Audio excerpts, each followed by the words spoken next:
Reading class 3। আমি আগে lesson 3 আগে রিডিংটা পড়েছি। এবার আমি বাংলা মানেটা পড়ব। Once a big and strong lion ruled over a large forest. একটি বড় এবং শক্তিশালী সিংহ একটি প্রকাণ্ড বনে রাজত্ব করত। He had 3 sly followers, তার ছিল 3টে ধূর্ত অনুগামী। They were the crow, the jackal and the tiger. তারা হলো কাক, seagull, বাঘ। They used to stay with the lion. তারা সিংহের সঙ্গে বাস করত। But they were very lazy, কিন্তু তারা ছিল খুব অলস।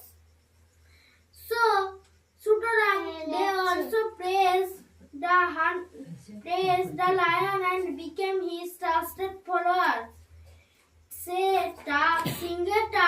তারা সবসময় সিংহের প্রশংসা করত এবং তার হয়ে উঠল বিশ্বস্ত অনুগামী।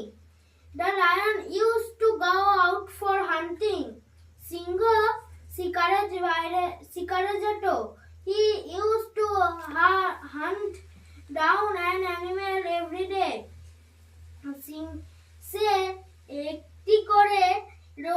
প্রতিদিন একটি করে পশুকে শিকার করত and eat the large part, এবং তার বেশিরভাগ অংশই খেয়ে নিত।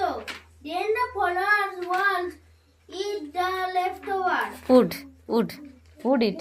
Would eat the leftover. এবং তার অনুগামীরা পড়ে থাকা অংশটি খেত। One day the 3 followers were roaming in the forest. একদিন 3জন অনুগামীরা জঙ্গলের মধ্যে ঘোরাঘুরি করছিল। And suddenly saw a camel. এবং হঠাৎ করে একটি উট দেখলো।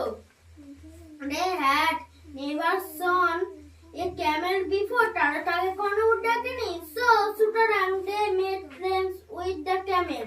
তখন তারা উটটিকে বন্ধু করতে গেল।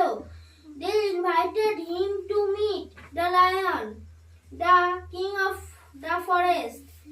তখন তারা সিংহের সঙ্গে উটটিকে তাকে দেখা করতে বলল, জঙ্গলের রাজার সঙ্গে। So সুতরাং the camel came to the cave of the lion.